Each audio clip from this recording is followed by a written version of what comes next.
বিসমিল্লাহির রহমানির রহিম। আমি মোহাম্মদ মাসুদ রানা, হরিখালী হাই স্কুল, সোনাতলা বগুড়া। আমি Harikhali high school, Sonatala Bogura online ক্লাসের পক্ষ থেকে প্রিয় শিক্ষার্থী এবং এই মুহূর্তে আমাকে যারা দেখছেন সবার প্রতি রইল আমার সালাম ও শুভেচ্ছা। আসসালামু আলাইকুম।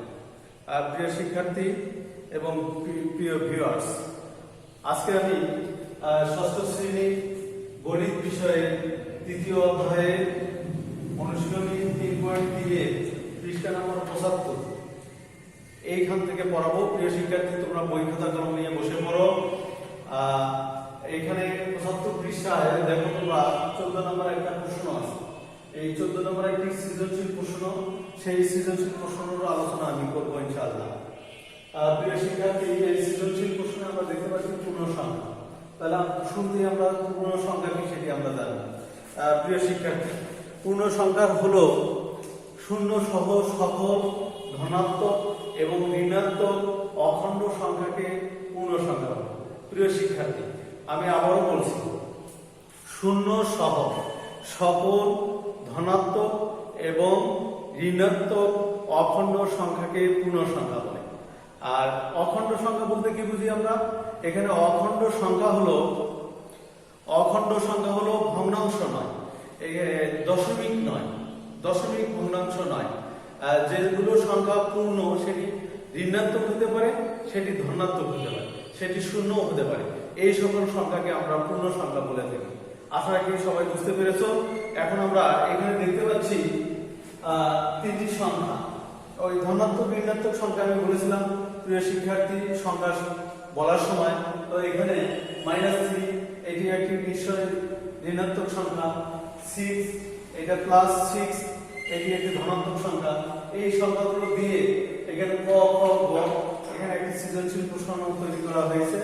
সেই সৃজনশীল প্রশ্নের সমাধান আমি করব। প্রিয় শিক্ষার্থী, আশা রাখি সবাই মনোযোগ দিয়ে দেখছো এবং যা প্রয়োজন তার খাতায় লিখে রাখছো।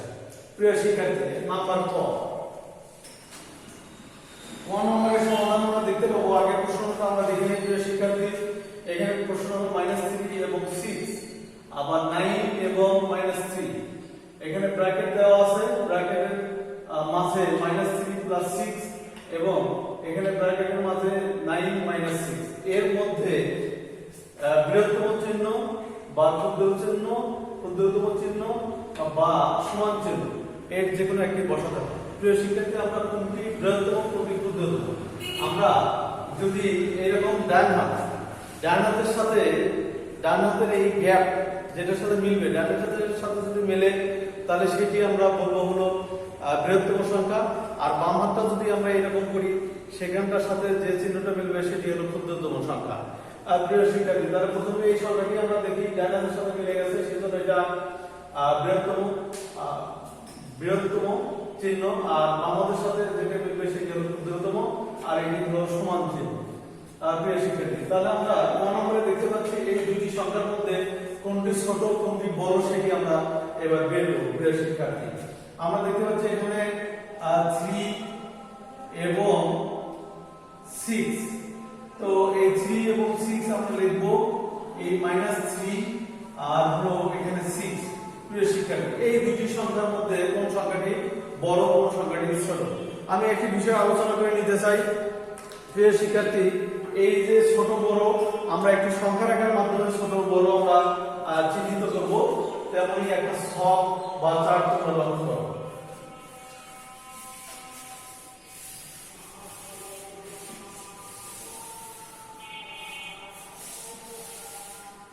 প্রিয় শিক্ষার্থী, এই চার্টটাতে আমরা দেখতে পাচ্ছি শূন্য। এই শূন্য থেকে যে সংখ্যাগুলো ডান দিকে প্লাস ডান দিকে যে সংখ্যাগুলো ক্রমান্বয়ে বেড়ে চলেছে সেগুলো হলো ধনাত্মক সংখ্যা। আর পাশাপাশি শূন্য থেকে বাম দিকে যে সংখ্যাগুলো ক্রমান্বয়ে বেড়ে চলেছে সেটি হলো ঋণাত্মক সংখ্যা। তাহলে আমরা এখানে দেখতে পাচ্ছি প্রিয় শিক্ষার্থী, শূন্যর চেয়ে +1টি হলো বড়, +1 চেয়ে +2 বড়। এখানে পার্থক্য হলো 1, এক ঘর পার্থক্য। পাশাপাশি আমরা এখানে দেখতে পাচ্ছি শূন্য থেকে ছোট হলো -1, আবার -1 থেকে ছোট হলো -2। এখানেও পার্থক্য 1। তাহলে একটা একটি ঘর করে আমরা কমনে চলে আসছি। তাহলে আমরা যত বাম দিকে শূন্য থেকে যত বাম দিকে যাব তত ছোট হতে থাকবে, আর শূন্য থেকে যত ডান দিকে যাব তত বড় হতে থাকবে। ওভারঅল আমরা এই বাম দিকে -10 থেকে আমরা যত ডান দিকে যাব তত সংখ্যাগুলো পুনরায় বেড়ে যাবে শিক্ষার্থী। তাহলে এখানে আমরা দেখতে পাচ্ছি -3 আর -6 -3 আর -6 শিক্ষার্থী আমরা দেখতে পাচ্ছি -3 এর অবস্থান এখানে, আর +6 এর অবস্থান এখানে। তাহলে এখানে এই -3 থেকে +6 বড় না ছোট? প্রিয় শিক্ষার্থী, আমরা এখান থেকে যদি আমরা এখান থেকে এই চারটি থেকেই আমরা এখানে ছোট বড় এবং সমান এইটি আমরা দেখব। তাহলে প্রিয় শিক্ষার্থী, এখানে আমি কোন চিহ্নটি ব্যবহার করব? এই বৃহত্তম চিহ্ন না ক্ষুদ্রতম চিহ্ন না সমান চিহ্ন? তাহলে নিশ্চয়ই এখানে 6 বড়, -3 থেকে 6 বড়। কেন 6 বড়? -3 ডানে অবস্থিত, 6 -3 ডানে অবস্থিত, সেজন্য 6 টা -3 চেয়ে বড়। তাহলে অতএব এই যে আমাদের চিহ্নটা হবে ক্ষুদ্রতম চিহ্ন আমাদের এখানে। প্রিয় শিক্ষার্থী, আমরা এই যে অ্যানসার আমরা পেয়ে গেলাম, এই চিহ্ন এখানে বসলো, তোমরা খাতায় লিখে নাও। প্রিয় শিক্ষার্থী, আমরা পরের যে অংশটি আছে সেটি 9 এবং -3, 9 এবং -3। তাহলে আমরা এখানে 9 লিখে ফেললাম, এখানে -3 লিখে ফেললাম, আর এখানে -3 লিখে ফেললাম। এই দুটি চিহ্নের মধ্যে এই দুটি সংখ্যার মধ্যে কোন সংখ্যাটি বড়, 9 না 3? তো প্রিয় শিক্ষার্থী, এখানে দুটি চিহ্ন যেহেতু একাত্তরে বসবে না, দুটি প্রক্রিয়া ছিল একাত্তরে বসবে না, যার কারণে আমি একটি ব্র্যাকেট দিয়ে দিলাম। ব্র্যাকেট দিয়ে দেখতে পেলাম আমরা আমাদের প্রথমে আমরা যদি 9 পাই, 9 এর অবস্থানটা এখানে আর -3 এর অবস্থান এখানে। তাহলে যত ডানে যাব ততই হবে বড়। তাহলে সেই ক্ষেত্রে আমাদের 9 টাই বড় হবে। তাহলে আমরা কি চিহ্নটা এখানে বসাবো প্রিয় শিক্ষার্থী? তাহলে আমরা এখানে বসাবো হলো এই যে বৃহত্তম চিহ্ন। আমি আগে বলেছি ডানাতে এই ভাগ করলে যেটা মিলবে সেটি হলো বৃহত্তম চিহ্ন। তাহলে যেটা বড় সেই দিকে ফাঁকা চিহ্নটা সেই দিকে হবে। অতএব আমরা এখানে বুঝতে পারছি যে -3 চেয়ে 9 হলো বড়, -6 চেয়ে 9 বড়। তাহলে আমরা এই তিনটে চিহ্ন একটা চিহ্ন বসালাম প্রিয় শিক্ষার্থী। এবার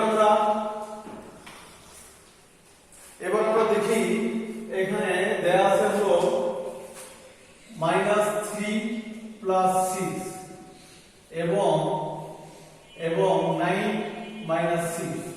আর প্রিয় শিক্ষার্থী, এখানে দুটি করে সংখ্যা দেওয়া আছে, দুটি সংখ্যাকে একই সংখ্যায় রূপান্তর করতে হবে, তারপরে আমরা চিহ্নটি বসাবো। প্রিয় শিক্ষার্থী, এখানে প্লাস মানে আমরা মনে করি আমার কাছে 6 টাকা আছে, আর মাইনাস মানে অন্য যে কোনো একজনকে 3 টাকা দিতে হবে। প্রিয় শিক্ষার্থী, তাহলে 6 টাকার মধ্যে যদি আমরা 3 টাকা দিয়ে দিই, তাহলে এখানে কত টাকা থাকবে? এখানে থাকবে +3।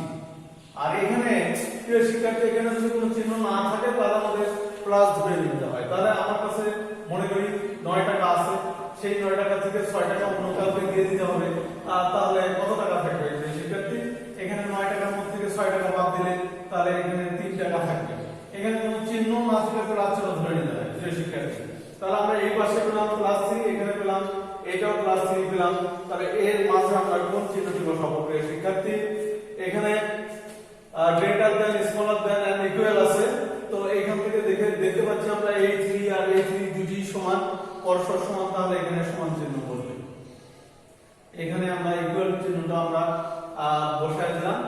তো সেখানে 3 আর 3 দুটি সমান, যার কারণে সমান চিহ্ন এখানে বসলো প্রিয় শিক্ষার্থী। তারপরে এখান থেকে আমরা এই ক নম্বরের সমাধান আমরা পেলাম। তো দ্বিতীয়ত আমরা এবার আসছি হলো খ নম্বরে। খ নম্বর থেকে আমরা যে কাজটি করব, খ নম্বরে -3 +-6 এবং +9 এর মান নির্ণয় করতে হবে।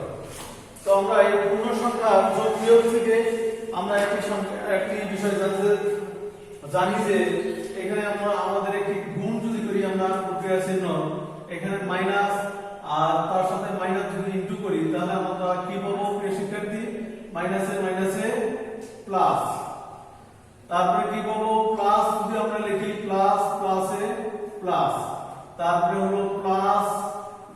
মাইনাসে মাইনাস, আবার মাইনাস প্লাসে পাবো হলো মাইনাস। তাই এই একটি সূত্র প্রেসিডেন্ট তোমরা লিখে রাখো, এই সূত্র আলোকে আমরা এই অঙ্কটি করব। তো সেখানে আমরা খ নম্বরের সমাধান দেখি। নাম্বার খ, মাইনাস দেওয়া আছে -3 প্লাস এখানে -6 তারপরে প্লাস হলো 9। তো এটি সমাধান আমরা করব, এর মানটা আমরা নিয়ে নেব। প্রিয় শিক্ষার্থী, এখান থেকে আমরা জানতে পারলাম কি মাইনাস মাইনাসের যদি আমরা গুণ করি তাহলে সেটি হয় হলো প্লাস। তাহলে এখানে এই মাইনাস আর মাইনাস ব্র্যাকেট আমরা তুলে দেব, মাইনাস আর মাইনাসে গুণ করলে প্লাস প্লাস লিখতে হবে না। আর হলো এখানে মাইনাস আর প্লাসে গুণ করলে হয় -6 আর এখানে +9 যে +9 দেয়া আছে। তো আমরা এখানে কি করব, প্লাস সংখ্যাগুলো একত্রিত করব। আমার কাছে যে টাকাগুলো আছে সেগুলো এক পাশে লিখব, আর যা দিতে হবে সেগুলো আরেক পাশে লিখব। তাহলে এখানে যদি আমরা 3 লিখি, আবার প্লাস এখানে 9 লিখব, -3 এখানে সাজিয়ে লিখলাম। প্রিয় শিক্ষার্থী, তো এখানে এই জায়গাটাতে আমরা প্লাস চিহ্ন ধরে নিই, তাহলে +3 আর +9 এই এক পয়েন্টে আমার আছে হলো 3 টাকা, আর এক পয়েন্টে আছে 9 টাকা। মোট আমার কয় টাকা আছে? 12 টাকা। সেখান থেকে 6 টাকা যদি আমরা অন্য কাউকে দিয়ে দিই তাহলে আমাদের কাছে থাকবে কত টাকা? 6। আমাদের এখানে থাকবে হলো 6 টাকা। তো তাহলে আমরা এই প্রশ্নের সমাধানটা আমরা এখানে পেয়ে গেলাম 6। আমি আবারও তোমাদের বোঝার স্বার্থে আমি আবারও বিষয়টি নিয়ে আলোচনা করছি। সেটি হলো আমরা এখানে দুটি প্রক্রিয়া ছিল, যদি গুণ করি যেমন মাইনাস মাইনাসের প্লাস, প্লাস প্লাসের প্লাস, আর প্লাস মাইনাসের মাইনাস, মাইনাস প্লাসের মাইনাস। তো সেখান থেকে আমরা এখানে কি পেলাম সবার বোঝার সাথে আমি আবারও আলোচনা করছি। এখানে মাইনাসের মাইনাসে প্লাস 3টা আমরা লিখে দিলাম, ব্র্যাকেট করে দিলাম, প্লাস মাইনাসের মাইনাস এখানে 6 লিখলাম, আর +9 যা আছে তাই আমরা এখানে সাজিয়ে লিখলাম। প্লাস গুলো আলাদা করলাম আর মাইনাসটা এক সাইডে আলাদা করে দিলাম। তাহলে এখানে 9 আর 3 প্লাস করলে 12, মাইনাস এখানে 3 পেলাম, আর 12 এর মধ্যে থেকে 6 বাদ দিলে আমাদের এখানে 6 থাকে। তাহলে আমরা এটাই লিখতে পারি অ্যানসার হলো 6। তাহলে আশা রাখি তোমরা খ নাম্বারটি বুঝে ফেলছো। আমরা এরপরে গ নম্বরের দিকে ধাবিত হব। গ নম্বরে যা দেয়া আছে সংখ্যা রেখা, আমরা 3.1 3.3 থেকে সংখ্যা রেখা স্থাপন করা শিখেছি। তারপরে হলো সংখ্যা রেখা স্থাপন করে তারপর সংখ্যা রেখার সাহায্যে যোগ বিয়োগ শিখেছি। সেখান থেকে আমরা এই সৃজনশীল প্রশ্নটা সমাধান করব। প্রিয় শিক্ষার্থী, গ নম্বরে এখানে বলা আছে সংখ্যা রেখার সাহায্যে -3 এবং 6 এর যোগফল এবং 9 এবং 6 এর বিয়োগফল নির্ণয় করব। তাহলে আমরা একটি সংখ্যা রেখা আঁকব। আমরা একটি সংখ্যা রেখা আঁকি। এই সংখ্যা রেখায় আমরা হলো প্রথমে হলো -3 এবং 6 এর যোগফল নির্ণয় করব। যোগফল, তাহলে এই সেটা এখানে বলা হচ্ছে সংখ্যা রেখার সাহায্যে আমরা যোগফলটা নির্ণয় করব সংখ্যা রেখার সাহায্যে। তাহলে সংখ্যা রেখা আমরা আঁকাইলাম। রেখা বলতে কি বুঝি? যে রেখা নির্দিষ্ট কোনো প্রান্ত বিন্দু চলতেই আছে, এদিকেও চলতে আছে এদিকেও চলতে আছে, আর নির্দিষ্ট কোনো দৈর্ঘ্যও নেই, সেটিকে আমরা রেখা বলি। আর সেই রেখায় আমরা সংখ্যা স্থাপন করব। সেই রেখাতে আমরা সংখ্যা স্থাপন করব। সেটি হলো এই মাঝে আমরা একটি 0 বিন্দু নিলাম, মাঝে একটি 0 বিন্দু নিলাম। আর তারপরে পাশাপাশি এই ডান দিকে হলো আমরা এর আগে পার্টে দেখে ফেলছি, সেটি হলো ডান দিকে হলো +1, তারপরে +2, +3, +4, তারপরে +5, তারপরে হলো +6। প্রিয় শিক্ষার্থী, একইভাবে আমরা বাম দিকে যাব, -1, -2, -3, -4, -5, -6। আমরা যখন এই সংখ্যা রেখাটা আঁকাবো আমরা করব কি স্কেলের সেন্টিমিটার যে দাগগুলো দেয়া আছে সেই স্কেলটা খাতাতে রেখে পেন্সিল দিয়ে ওই সেন্টিমিটার ওই দাগগুলোতে আমরা এই দাগ দেব। তাহলে আমাদের প্রতিটি দাগই পরস্পর সমান হবে, কোনোটি কম করা হবে না। এটা আশা রাখি তোমরা অত্যন্ত চমৎকার করে খাতায় আঁকাবে পেন্সিল এবং স্কেলের সাহায্যে। তাহলে এই প্রতিটি ঘরের মান হলো 1। আমরা এর আগে আলোচনা করছি এই প্রতিটি ঘরের মান 1। তো এখানে আমরা দেখতে পাচ্ছি যে হলো -3 এবং 6 এর যোগফল করতে হবে। প্রথমে আমাদের এই -3 এই -3 এই পূর্ণ সংখ্যাটি কোথায় অবস্থিত সেটি আমাদের চিহ্নিত করতে হবে। তাহলে আমরা দেখতে পাচ্ছি এখানে -3 এই জায়গায় এই -3 অবস্থিত। সে তার যাত্রাটা শুরু হলো কোথা থেকে? 0 থেকে -3 পর্যন্ত আসলাম। 0 থেকে -3, তাহলে এখান থেকে -3 আসলাম। সেই -3 থেকে 6 এখানে 6 ঘর আমরা কি যাব? ডান দিকে যাব। কেন ডান দিকে যাব? +6 এখানে +6, তাহলে +6 যদি হয় তাহলে আমরা 6 ঘর ডান দিকে যাব। এখানে 1 ঘর 2 ঘর 3 ঘর 4 ঘর 5 ঘর 6 ঘর, তাহলে আমরা এখানে চিহ্নিত করব এখানে 3 +3 এখানে -6 এখানে মাইনাস বাম দিক থেকে ডান দিকে যাব 6টি ঘর যদি ডান দিকে যাই তাহলে এখানে আমরা পাবো +3। তাহলে এটি হলো সংখ্যা রেখার মাধ্যমে আমরা প্রথমে চিহ্নিত করলাম হলো -3 যে বিন্দুটি পেলাম সেই বিন্দু থেকে 6 +6। আমরা জানি যে মাইনাস যদি হয় তাহলে 0 থেকে 0 থেকে আমরা বাম দিকে যাব, আর যদি প্লাস হয় সেটি হলো 0 থেকে ডান দিকে যাব। আমরা যে বিন্দুটি পেলাম -3 আর -3 থেকে 6 ঘর আমরা ডান দিকে গেলাম। ডান দিকে যে এখানে আমরা এখান থেকে যে 1 2 3 4 5 6 ঘর ডান দিকে যে এখানে একটা বিন্দু পেলাম। তাহলে এটি হলো সংখ্যা রেখার সাহায্যে যোগ। আমরা মিলায় দেখব যোগফলটাকে এখানে মিলায় দেখব -3 প্লাস হলো 6, তাহলে -3 প্লাস 6 আমরা এখানে কি পাবো? এখানে আমি আবারও বলি আমার কাছে আছে হলো 6 টাকা, দ্বিতীয় হবে হলো 3 টাকা, তাহলে 3 টাকা আমি দিয়ে দিলাম। তাহলে আমার কাছে কত টাকা থাকলো? থাকলো 3 টাকা +3। তাহলে এখানে আমরা অ্যানসারটা পেলাম +3, আবার এখানেও আমরা সেই বিন্দুটি আমরা পাইছি +3। তাহলে এটি আমাদের হলো সংখ্যা রেখার সাহায্যে যোগফল নির্ণয় হয়ে গেল প্রিয় শিক্ষার্থী। তো আশা রাখি আমরা এই সংখ্যা রেখার সাহায্যে যোগফল নির্ণয়টি আমরা এখানে শিখে ফেলছি। তো এরপরে আমরা মাইনাস সংখ্যা রেখার সাহায্যে বিয়োগফল নির্ণয় করব। সংখ্যা রেখার সাহায্যে বিয়োগফল যদি নির্ণয় করি আমরা, সেখান থেকে আমরা দেখতে পাচ্ছি, আমি আবারও চিত্রটি আঁকাবো বিয়োগফল নির্ণয়ের ক্ষেত্রে। তাহলে এটি একটি সংখ্যা রেখা, এই সংখ্যা রেখাতে আমরা কি করব? এখানে একটি 0 বিন্দু নিলাম। বিন্দুটি 0 বিন্দু থেকে আমরা এখানে 1 2 3 4 5 6 7 8 এটা এইখানে প্লাস চিহ্ন দিলেও হয়, না দিলেও এই প্লাস চিহ্নটা ধরে নিতে হবে। এই প্রতিটার সামনে প্লাস চিহ্ন আছে এটা আমরা ধরে নিব। আর এখানে প্লাস চিহ্ন বাম দিকে যাবে হলো -1 -2 -3 -4 -6 আর হলো -7। এইভাবে আমরা একটি সংখ্যা রেখা আঁকা করলাম প্রিয় শিক্ষার্থী।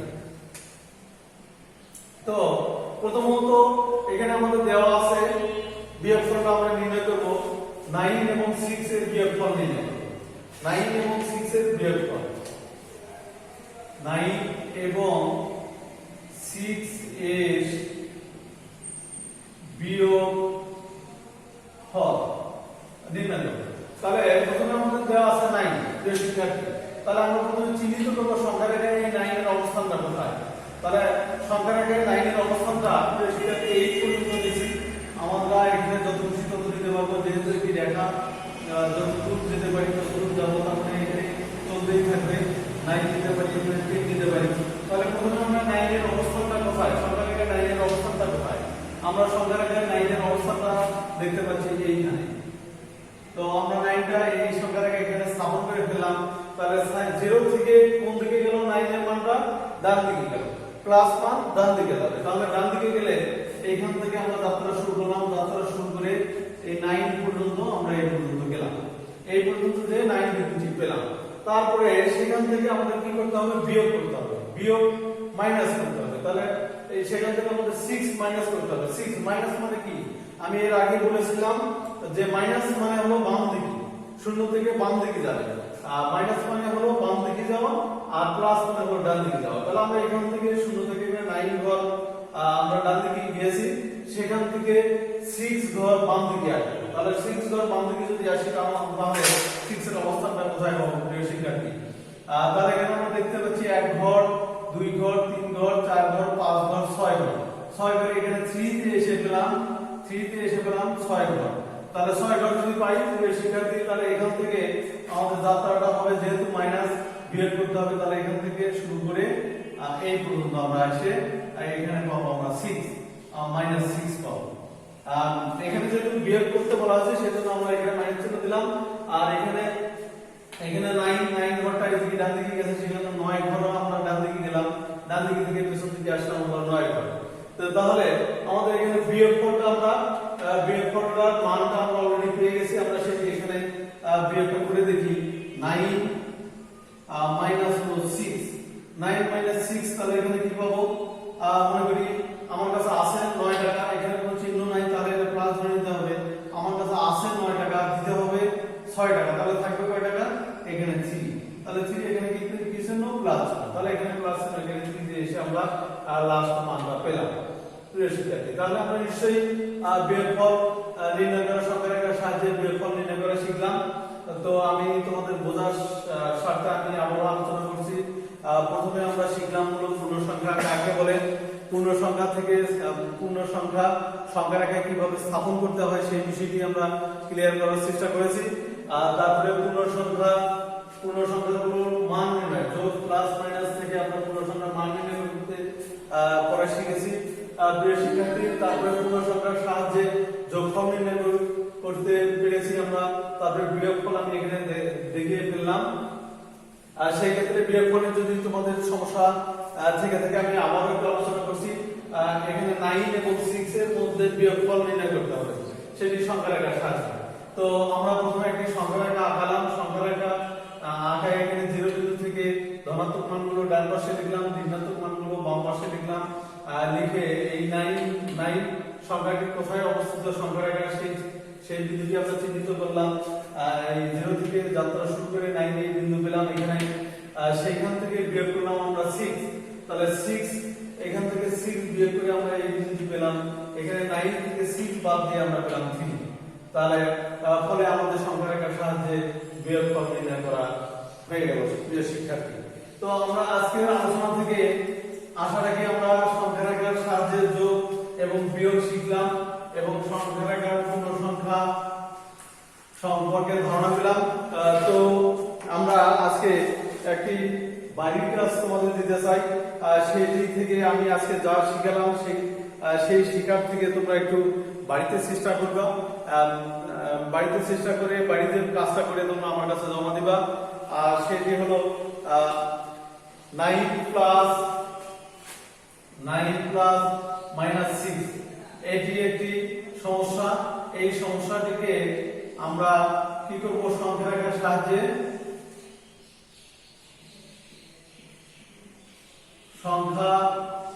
রেখার সাহায্যে সমস্যাটি সমাধান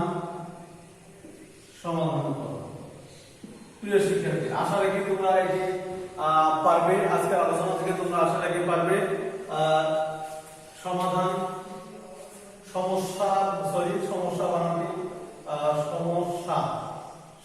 বানানটি ভুল হয়ে গিয়েছিল। সমস্যাটি সমাধান করো। তাহলে এই সমস্যাটি তোমরা আশা রাখি তোমরা সমাধান করবে। পাশাপাশি তোমরা যেখানেই আসো না কেন নিরাপদে থাকবে, বেশি বেশি হাত ধোবে, স্বাস্থ্যবিধি মেনে চলবে। আমার পরবর্তী ক্লাসে অংশগ্রহণ করার জন্য তোমাদেরকে আমন্ত্রণ জানিয়ে আজকের মতো আমার ক্লাস এখানেই শেষ করছি। সবাইকে ধন্যবাদ। আসসালামু আলাইকুম।